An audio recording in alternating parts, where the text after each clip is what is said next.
Is this a death sentence for this person? Hey everybody, it's Greg LeBoeuf. Listen, I have a question for you, right? Is this a death sentence for this person? I want you to add this into your thinking, and I want to explain to you why this is so critical that you start asking yourself this question in a moment of crisis. This is Greg LeBoeuf, and 30 years ago, two things happened to me that forever changed my life. The first is I was almost beaten to death by 8 violent predatory criminals. The second, through what I can only consider to be an act of divine intervention, I met and forged a lifelong friendship with an individual that was considered to be among one of the world's top combat educators. Think about it, Greg. That's how you can fight outside your weight. Raw, street fighting, straight blasting, headbutt in the elbow. Because if you're in a slugfest, there's always a bigger, stronger guy than you. And they don't have any weight classes out in the street. Yeah. Not only did this individual share with me the strategies, tactics, and tools for how to actually protect myself and my family from violent predatory criminal assault, but he shared with me the insight, the knowledge, and the mindset of what it actually takes to become a modern day protector. For the past 30 years, I have done nothing but help weaponize other good men so they too can protect themselves and their family. Each week I go live and I share the strategies, tactics, tools, insight, and mindset that you need to become that protector. Welcome to the Education of a Weaponized Man podcast. Okay, so I asked you a question. I said, is this a death sentence for this person? And I said that I wanted you to kind of start to work this into your process when assessing or when facing a threat. Let's break this down a little bit. The second that you face a threat, understand that your brain goes through a survival reaction model. Okay, so the first thing is that you're going to perceive the threat. You're going to see it, you're going to hear it, you're going to sense it, feel it, intuition, whatever it is. But your sensory faculties are going to indicate to you that there is a potential threat, or in fact, it's a known threat. Okay, so your senses pick up on it. Then your brain goes through 2 steps. The first is to analyze this information. So the information comes through the sensory faculties, your brain analyzes it, and it says, is this a threat? Okay.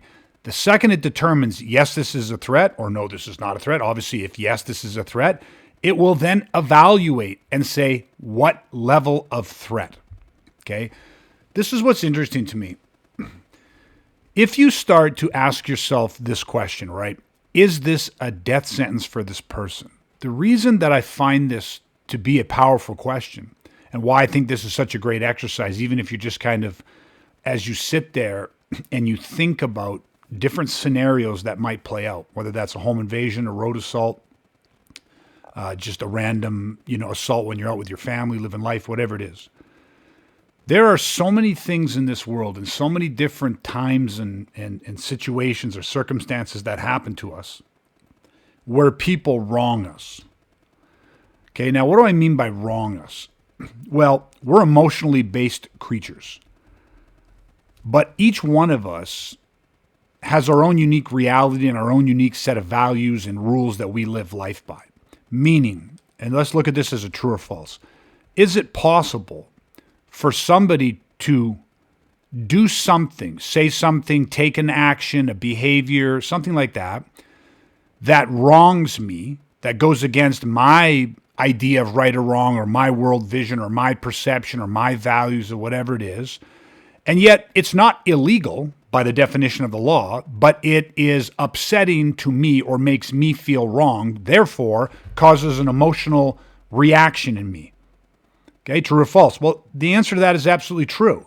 I mean, it happens all the time. We offend people through our behavior, through our actions, through our words, through our lack of action, lack of words, whatever it is. We offend people all the time, and yet we have no fucking meaning to that. It was never my intention to do that, yet somebody feels wrong. You can rub somebody's feathers the wrong way and never know that you did it and never have any bad intentions. I mean, you never meant to do that shit. So yes, we can feel wronged, and yet it does not mean that anything nefarious or illegal has happened.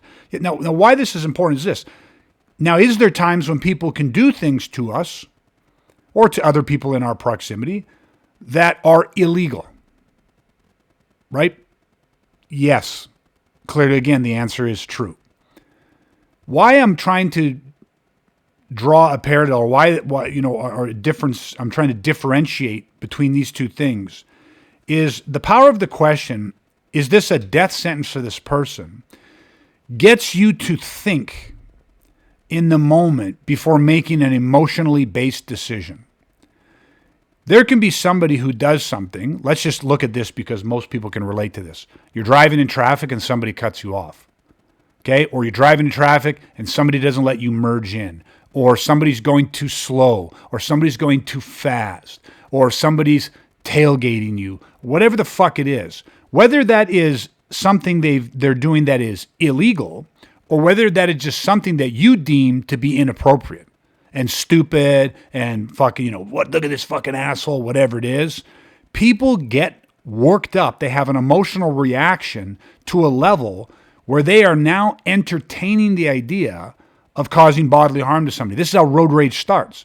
Often road rage, and let's just go a little further than that, many times murders are over absolutely fucking nothing. You don't think that there has been people that have lost lives because somebody lost emotional control while driving or while standing in a line or while at their child's sporting event? Murders, assaults, severe injuries, grievous bodily harm, death, all of these things occur often over absolutely fucking nothing other than somebody felt wronged. Okay, now, could that bleed into the fact that somebody was also doing something illegal? Sure, but at what level? Was it some minor misdemeanor or is it some indictable offense? There is a scale and a spectrum here. And so let's tie in this question. If you can start to ask yourself, is this a death sentence for this person? It starts to force you hopefully to get a little bit of contrast. People can get, we as human beings can get very emotionally worked up. Something called forebrain rationalization. Where in our forebrain, we rationally believe or convince ourselves that this fucking person needs to pay for what they have done. Okay, whether it's an illegal act or not. Okay, and we're gonna expand more into the legalities of this in a second. But if all of a sudden I'm asking myself, listen, the way this guy's driving, what this guy's doing in traffic, what this guy's saying, how this guy's behaving, all of these different things, is this a death sentence for this guy? Is this a death sentence for this person? And many times, obviously, what I would hope is that in the situations where we are emotionally feeling very justified, but potentially we are caught up in an emotional reaction, okay, that question causes us to reframe things in that moment and say, no, as bad as this guy's driving is, as deplorable as this person's behavior is, as, much of an illegal activity, albeit, a lower level, it's not an indictable offense. It's a misdemeanor type situation. Yeah, man, this is not a death sentence for this guy. It gives you a different context for like the whole term of self-defense. Okay, so one of the reasons why I kind of started thinking about this, as a matter of fact, let's play out a scenario and then I can tie this a little bit more into what I think people need to gain from this in terms of their legal understanding of self-defense. Let's do a scenario. You're standing just outside somewhere, outside a movie theater. You're standing in line waiting to get into the movie theater. You're watching the kids' sport events. Somebody walks up and somebody grabs your cell phone out of your hand and starts to walk away. Okay, so they steal your cell phone. Scenario number 2. Somebody walks up and they hit you with a bat right in the fucking head. They pop you twice with a bat, walk away, dropping the bat, and just start walking away. Okay, let's go even more severe. Somebody walks up, has a knife in their hand or a broken bottle, slashes you twice. Okay, slashes you across the face, slashes you across the body, drops the broken bottle, the shard of glass, drops the knife, and walks away. Okay, so that's 3 different scenarios in, let's say, Group A. Okay, let's go to Group B. Somebody is walking up to you, you notice them, you can tell that they're eyeing your phone up, and as they get closer to you, you have the intuitive instinct that they are going to steal your phone. That is what they want. It just becomes crystal clear to you in that moment. Okay? The next one, somebody's walking up to you. You notice somebody walking. They have a bat in their hand or they have a piece of pipe in their hand. They're walking towards you. You're studying and looking at their facial expressions, their body language. You're watching their behavioral patterns. And it becomes very clear to you that this person is going to assault you with that bat or that pipe, club, whatever it happens to be. Third scenario, same thing, but there's a knife in their hand. And it becomes crystal clear to you that this person is about to stab you, slash you, but he's about to attack you with this blade in his hand. Okay? Now, that's group B. Let's go to group C. The person is actively got their hand on your phone and trying to pull the phone away from you. Okay? The second is the person has already hit you with the bat. So he's either pulled back in his backswing, the bat is in development coming towards you, you've already taken a shot that maybe glanced off your shoulder or hit you on the leg, but now he is actually hitting you with the bat. Or, third option in group C, he is actually slashing at you. Maybe he's already cut through your clothing. Maybe he's already cut your face or your arm's already taken a cut. But he is actively slashing or stabbing you. Okay, so if we look at these three different groups, one of the things that I think people understandably struggle with is if we go to group A where somebody has they walked up, grabbed your cell phone, and they're walking away. They've hit you with a bat.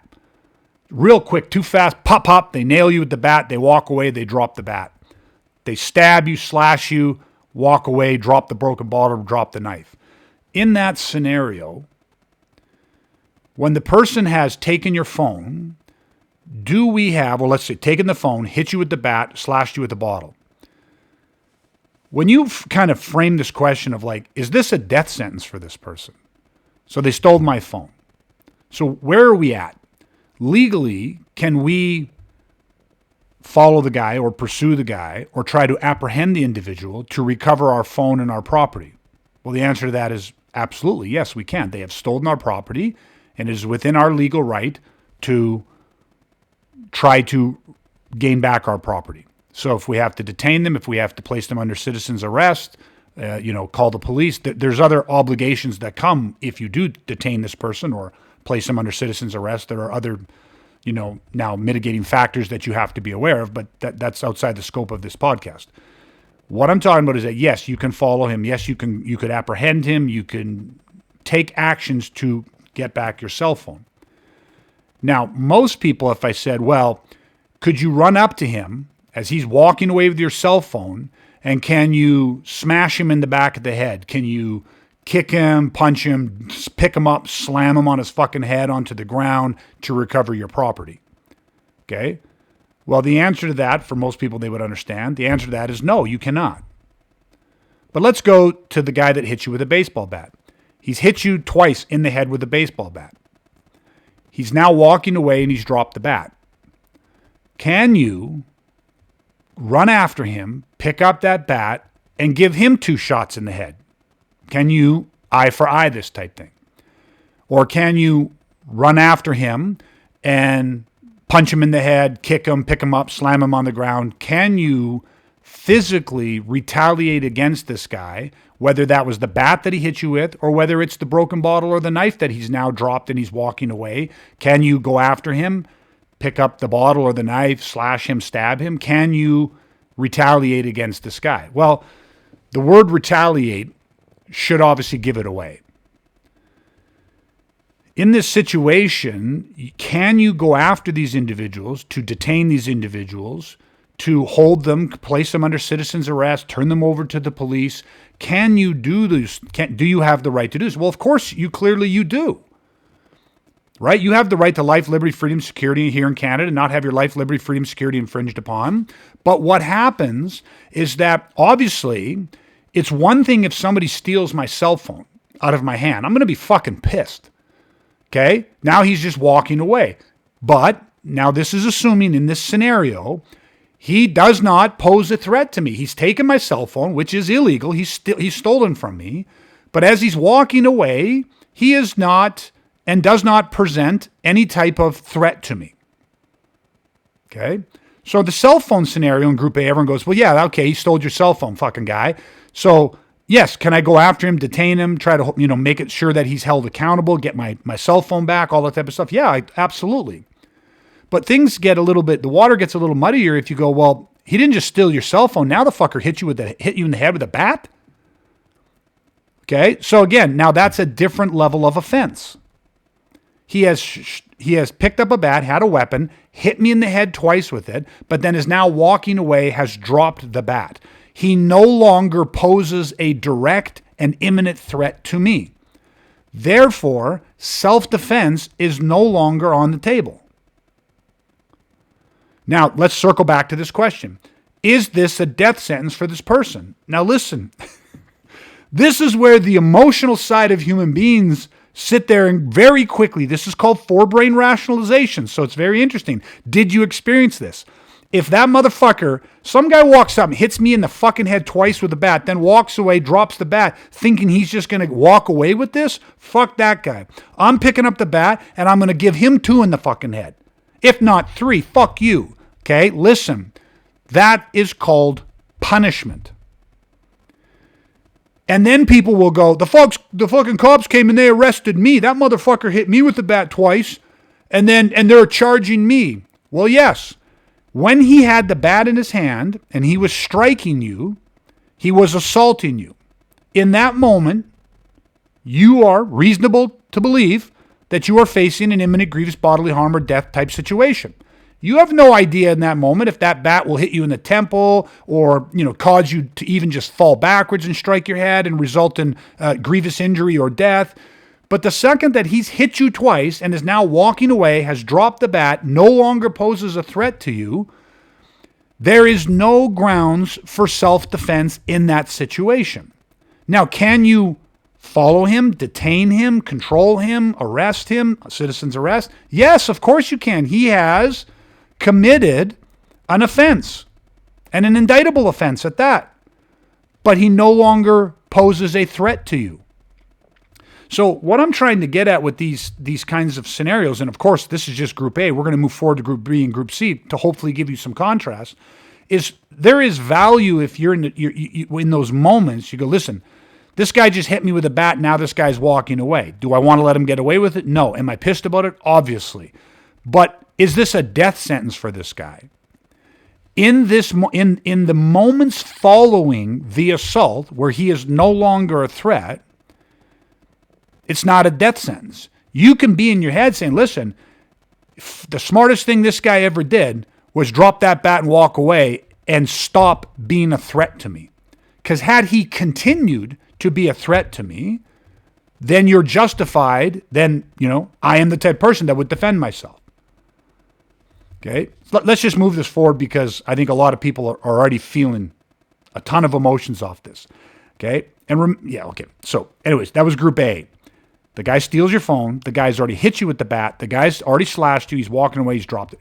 Group B, you see an individual approaching you, and it becomes very clear to you that this individual has every intention of stealing your cell phone. Okay? This individual is approaching you. He has a lead pipe. He has the bat. He has the club. It becomes very clear to you, crystal clear, beyond any reasonable doubt, that this person has the intent to strike you, to attack you, assault you with that bat. Or the third option was you see a broken bottle or you see the knife in his hand, and it becomes crystal clear that this person has the intention to slash or stab at you. Now, they have not done any of it. They have not stolen the cell phone. They have not hit you with the bat or the pipe. They have not slashed or stabbed yet. But you are reading the body language. You are reading his behavioral indexes. And it is very reasonable for you to believe, based on all of these factors, that an imminent assault is about to happen. Now, here's what I said. Assault. That qualifies for 2 of them. Someone that is about to steal your phone doesn't necessarily mean that there is a physical threat present, but there is threat of theft.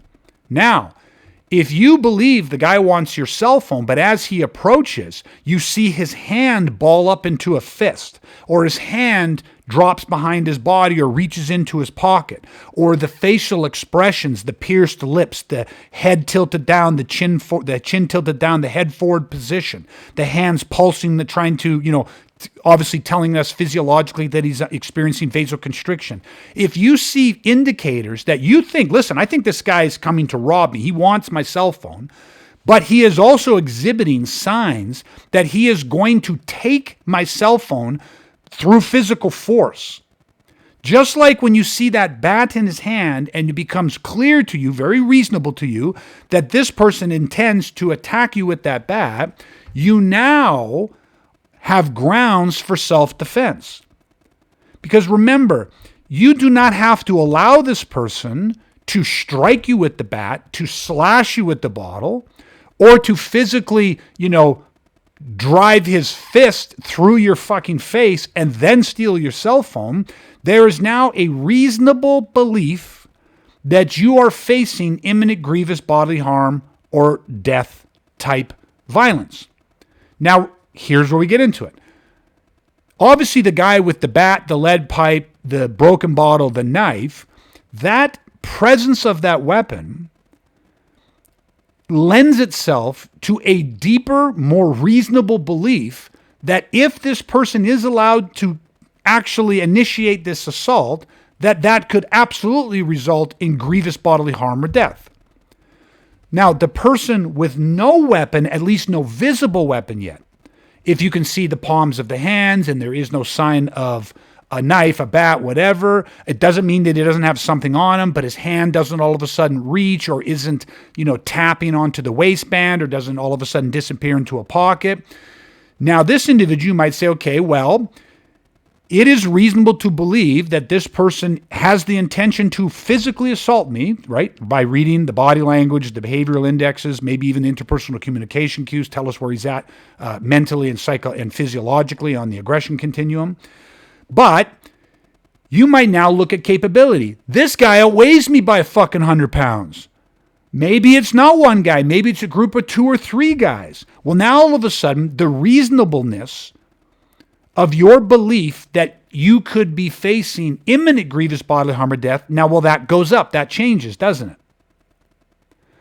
So in group A, where somebody has already committed the act of stealing the phone, hitting you with the bat, or slashing you with the bottle, but is now walking away and no longer poses a threat, yes, there is a legal right there to try to detain or arrest or, wanting to retrieve your property or hold somebody accountable for the indictable offense that they have committed or allegedly, have committed.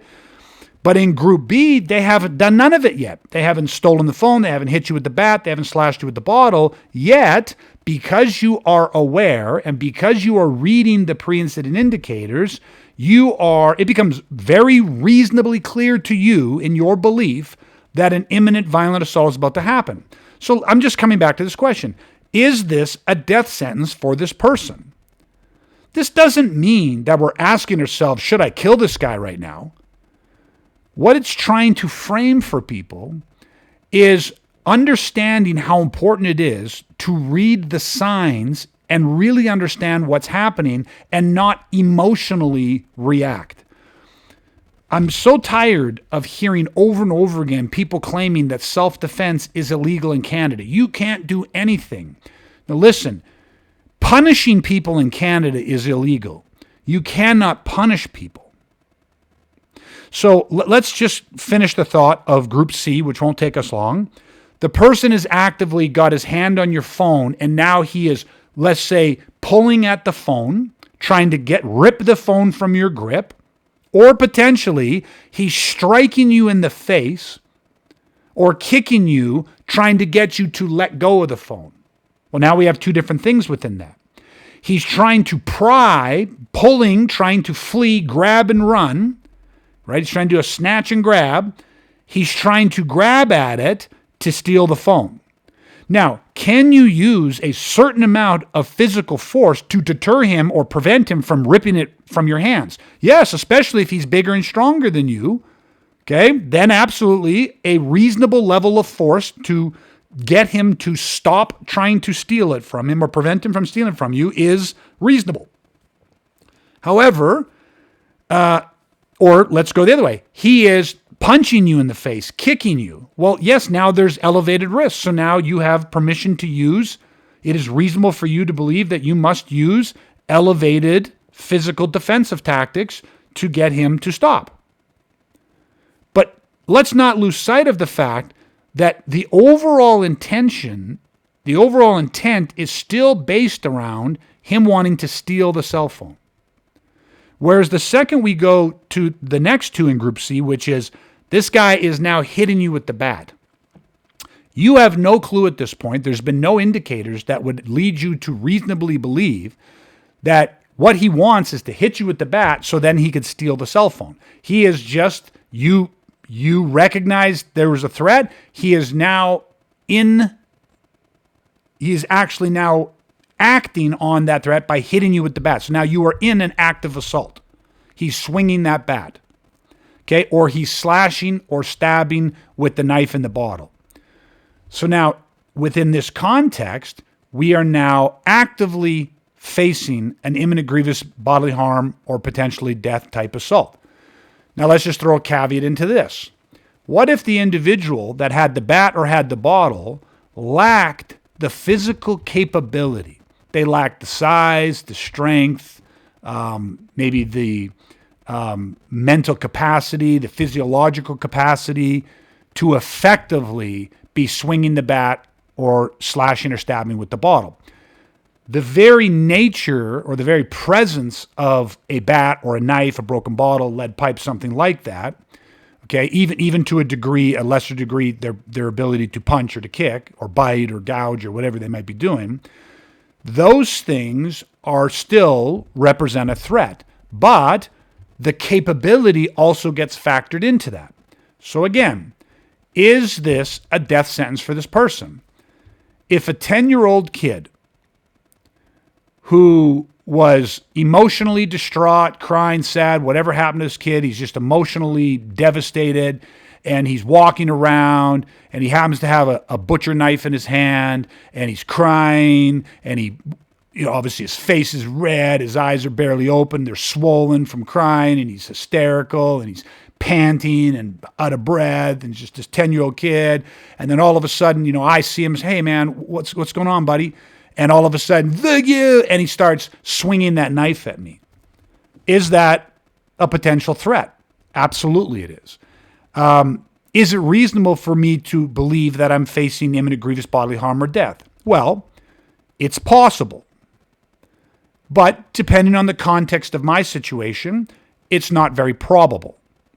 Simply because a 10-year-old kid who has a psychological disconnect can absolutely brutally murder somebody with a butcher knife. Absolutely. They can be in extreme high danger. The scenario that I presented, where they are emotionally exhausted and distraught and confused and staggering around and eyes swollen and red, I'm painting a picture of severely diminished physical capability. That is going to factor into these situations. Is this a death sentence for this person? Well, I can have two scenarios in my head where I can very clearly see a 10-year-old kid with a butcher knife who's had a psychological snap or under the influence or stress of something where they have a different type of, they got that 10,000-yard dead stare in their eyes. And you have a really big problem on your hands. Because if what they get locked in the midbrain is that they're going to run that knife through you, you are going to have to use a tremendous amount of focused intent to stop that kid. Yet I can also picture a 10-year-old kid like I've been describing who is emotionally so far, degraded by their emotional and physical state, that although there is still absolutely a threat there, because a knife is a knife is a knife, the level of threat simply isn't the same. Much easier for me just to keep my distance, remove myself, find the timing to, take control, physical control of the child, remove the blade potentially even, or just pin him down, or just keep something. You get the scenarios. So part of this question of, is this a death sentence for this person? Just want people to understand that the variables of each scenario are so different. You know, it's like a snowflake, really.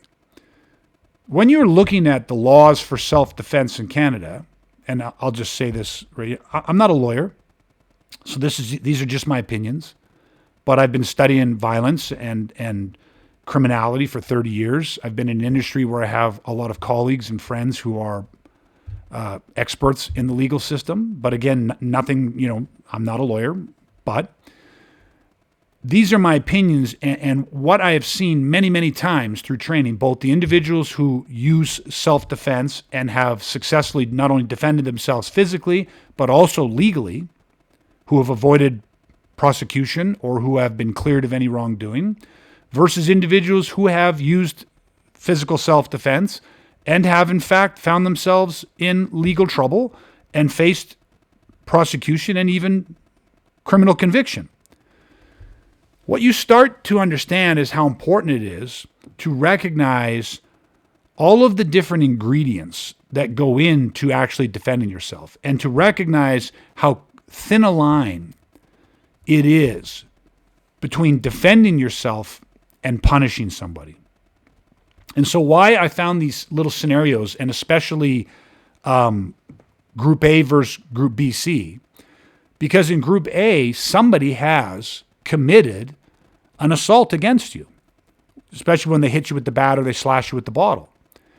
And yet, a fraction of a second later, they all of a sudden they drop the blade, they drop the bat, they walk away, and then now they're no longer a threat. Yet you are left there as an individual with the trauma and the emotions of having just been assaulted. And then all of a sudden, that assault, now that guy stops. It's like he didn't even give me a chance to defend myself. Now the only thing I'm legally entitled to do is try to potentially apprehend him and hope that he gets punished for what he's done, which, with the way the criminal system is in Canada, he may not even ever face punishment. He might just be back out in the streets a week or two later or a few days later to do the same thing again. But you recognize the thought process of wanting to punish somebody, which is why I titled this episode The Executioner. We are not a judge, we are not a jury, and we are not the executioner. And none of those things have anything to do with being able to defend yourself. Right? We have to just recognize that we as human beings, we as Canadian citizens, have the right to defend ourselves. You have the right to life, liberty, freedom, security, not have those infringed upon. But nowhere in there does it say that we have the right to punish people. And this is important because this doesn't matter what I personally feel about a situation. What matters is recognizing how this shit works. And if you want to be a protector for yourself and your family, you need to understand how this works. You have to develop the emotional intelligence to be able to read these situations and not get sucked into a reaction. So this little question of, is this a death sentence for this person? As hard as this is for people to understand, or even for people to say, or it's much harder even for people to actually do. If somebody walks up and drills me in the head, punches me in the head twice, or hits me with a bat twice, or even takes a stab or slash at me twice, regardless of the level of damage that they have caused, the second that they walk away, drop the weapon, stop the threat, the second that they no longer pose a direct threat to me of imminent grievous bodily assault or death type threat, there is no self-defense on the table anymore. You just very quickly, that turns to punishment. Doesn't mean you have to let them get away with it. And of course, if you want to pull a scenario out, you go to apprehend the individual who just moments earlier hit you in the head twice with the bat, and now that person starts to physically assault you again. They start trying to reach their hands out and wrap them around your neck and choke the fucking life out of you. Well, now you're back to facing an imminent grievous bodily harm or grievous bodily harm or death type situation. So yes, now you're going to again be able to defend yourself. If you try to take hold of this person and place him under citizen's arrest, you try to detain him so that you can hand him over to the lawful authorities, and this person attempts to run or to flee, you have then the ability to use reasonable force to detain him. But you cannot and you must separate the emotions that you have and the desire that you have to want to punish him.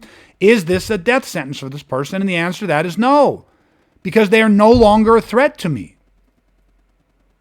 Yes, I want to see them punished, but that has to be done by the lawful authority. Yet, if you see somebody approaching you, they have not stabbed you, they have not smashed you, hit you, beat you, whatever it is, but you see the right indicators. Do you understand the aggression continuum, and you believe, reasonably believe, beyond any shadow of a doubt, that this person has the intention to do you harm, and the capability is there, and so all of the factors they are there that tell you you are now, it is reasonable for you to believe you are facing imminent grievous bodily harm or death, then you have the right to defend yourself up until the point that he is no longer a threat.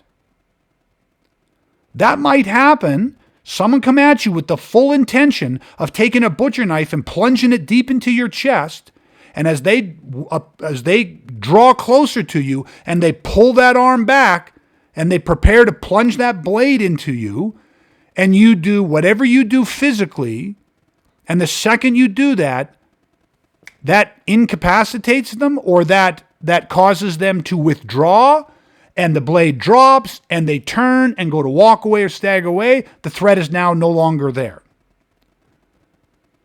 Or it might be that he stabs at you, and you physically defend, and he tries to stab again, and you physically defend. Or now you have to, you get what I mean? Now you're continuing the use of your force as long as he continues to be a threat, because you are within the realm of self-defense. But the second that he no longer poses an imminent threat to you of grievous bodily harm or death, then you must go to control, detaining, removing, de-escalating, whatever you have to do, because now there's no more threat. Now, mixed in with all of this is human physiology and psychology. In the middle of a situation where somebody is trying to take your life, and you are doing everything in your power to deter the attacker and save your life or the life of your loved ones, you are going to be under an intense chemical cocktail of stressors going on in your body, which impact you psychologically and physiologically. So it is important to understand all of those factors, because the person in the heat of this exchange is 1 minute they are a threat of imminent grievous bodily harm or death, and a second later they are incapacitated, yet there is a gray area of lag between your ability to go, this guy's trying to kill me, and oh shit, what I did worked, he's no longer a threat. But understand that it is very, very valuable for you to understand why that gray area occurs. Why did you deliver that extra 1 or 2 blows? Was it punishment, or was it because you were under the intense chemical cocktail of what they call SNS activation, sympathetic nervous system activation, where you are experiencing auditory exclusion, vasoconstriction, loss of depth perception, maybe even tunnel vision, slow time motion, fast time motion. I mean, there's a myriad of physiological changes that can happen to people that can impact your ability to perceive and recognize. But all of these things become vitally important should you have to then be able to defend yourself. And of course, we all know, only through a lawyer. You talk only to your lawyer. You're willing to answer any questions the police might have in the presence of your lawyer. But that is it. Your lawyer is the only person that is there to defend yourself. What I ultimately wanted with this podcast of The Executioner was to get people to say, listen, I've used this many times. Is this a death sentence for this person? It just gets me to check my emotional reactions to things.